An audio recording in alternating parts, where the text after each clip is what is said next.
Hi friends, இன்றைக்கி நம்ம கிச்சனில் பார்த்தீங்கன்னா சூப்பரான ஒரு ரோட்டு கடை சட்னி தான். தேங்காய் சேர்க்காத தேங்காய் சட்னி. இது பார்த்திங்கன்னா மதுரை பக்கம்லாம் ஸ்பெஷல். இது ரொம்ப சூப்பராக இருக்கும் இந்த சட்னி. எல்லாருமே நல்லா விரும்பி சாப்பிடுவாங்க. வாங்க நம்ம அந்த சட்னி எப்படி செய்கிறதுங்கிறத வீடியோக்குள்ளே போய் பார்க்கலாம். அதுக்கு ஒரு கடாய் ஒன்று அடுப்பில் வச்சுக்கிட்டு கொஞ்சமாக ஆயில் போட்டுக்குங்க. ஆயில் போட்டதுக்கப்புறம் ஆயில் காஞ்சதுக்கப்புறம் கடுகு சேர்த்துக்குங்க. கடுகு நல்லா வெடித்ததுக்கப்புறம் ஒரு 2 ஸ்பூன்லேருந்து ஒரு 2.5 ஸ்பூன் வரைக்கும் நீங்கள் வெள்ளை உளுந்து சேர்த்துக்குங்க.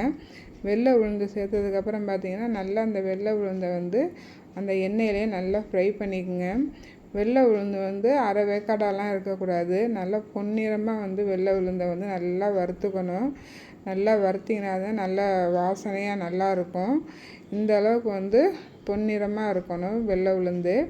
இப்போ இந்த டைமில் பார்த்தீங்கன்னா பூண்டு பார்த்தீங்கன்னா ஒரு 10 பூண்டுக்கிட்ட 10லேருந்து ஒரு 12 பூண்டுக்கிட்ட நீங்கள் சேர்த்துக்கலாம். பூண்டை சேர்த்துக்கிட்டு நம்ம வரமிளகாய் பார்த்தீங்கன்னா நான் காரம் கொஞ்சம் நல்லா இருந்தால் தான் இந்த சட்னி சூப்பராக இருக்கும். நான் இன்றைக்கி 4 மிளகாய் சேர்த்துக்கிட்டேன். நீங்கள் காரம் நிறையா சாப்பிட்ற மாதிரி இருந்தால் கூட கொஞ்சம் மிளகாய் சேர்த்துக்குங்க. இதுக்கப்புறம் பார்த்தீங்கன்னா ஒரு 2 துண்டு இஞ்சி சேர்த்துக்குங்க.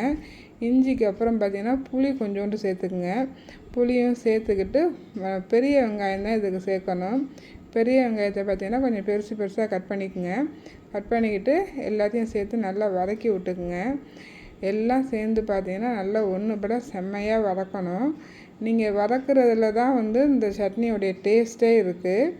இந்த வெங்காயம் பார்த்தீங்கன்னா பொன்னிறமாக வதங்கக்கூடாது.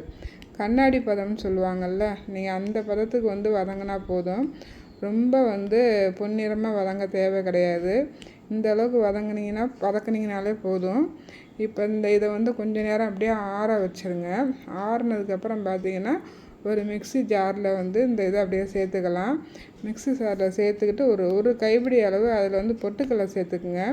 பொட்டுக்கடலை சேர்த்து தண்ணி போட்டு கொஞ்சோண்டு உப்பு சேர்த்து நல்லா நெய்ஸாக அரைச்சிக்கலாம். அரைச்சி நல்லா ஒரு கிண்ணத்துக்கு மாற்றிக்குங்க. நம்ம அந்த மிக்சியில் கொஞ்சோண்டு தண்ணி போட்டு கழுவி அதையும் அதில் சேர்த்துக்குங்க. எந்த அளவுக்கு தண்ணியாக இருக்குது பாருங்களேன். உங்களுக்கு இதை விட இன்னும் தண்ணியாக வேணும்னா தண்ணி ஊற்றிக்கலாம்.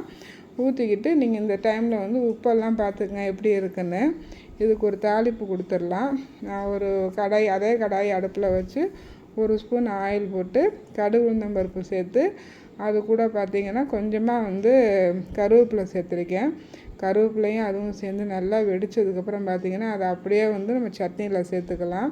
சட்னியில் சேர்த்துக்கிட்டு நல்லா கிளறி விட்டுக்குங்க. கிளறி விட்டுக்கிட்டு இந்த டைமில் நீங்கள் உப்பு சரி பார்த்துக்குங்க. வாயில் ஊற்றி பாருங்கள். உப்பு காரம் இதெல்லாம் எப்படி இருக்குங்கிறத பார்த்துக்குங்க.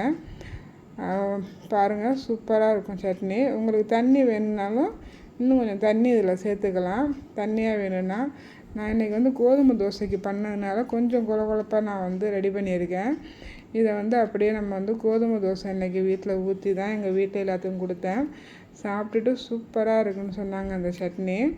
நீங்கள் இட்லிக்கு பார்த்தீங்கன்னா இன்னும் கொஞ்சம் தண்ணி ஊற்றி நிறையா வச்சு கொடுக்கும்போது இட்லிக்குன்னா செம்மையாக இருக்கும். சூப்பராக இருக்கும் இந்த சட்னி.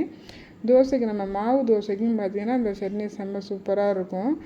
இது பார்த்திங்கன்னா நிறைய தொட்டு சாப்பிட்லாம். கம்மியாக தான் சாப்பிடணும் அப்படிங்கிறது அவசியம் கிடையாது. நிறைய தொட்டு சாப்பிட்டிங்கனாலே சூப்பராக இருக்கும் இந்த சட்னி. பாருங்கள், நல்லா பிரட்டி சூப்பராக சாப்பிட்லாம். உங்களுக்கு இந்த வீடியோ பிடிச்சிருந்துச்சின்னா லைக் பண்ணுங்கள், ஷேர் பண்ணுங்கள், சப்ஸ்கிரைப் பண்ணிக்கோங்க. எனக்கு சப்போர்ட் பண்ணுங்கள். தேங்க்யூ.